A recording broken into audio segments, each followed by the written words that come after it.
Cuando ocurra una emergencia y necesite evacuar, ¿está preparado? Tener un kit de emergencia es fundamental para asegurarse de que no pierda tiempo valioso cuando le ordenen evacuar. La Administración de Emergencias de Worcester le recomienda tener lo siguiente en su kit de emergencia: 1 galón de agua por persona, por día.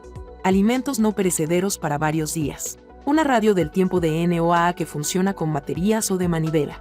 Linterna, kit de primeros auxilios, baterías adicionales, un silbato, toallitas para bebé, bolsas de basura, mapas locales y un celular. Puede armar este kit con el tiempo y guardarlo de forma que sea fácil de transportar, como una bolsa de lona o un contenedor de plástico.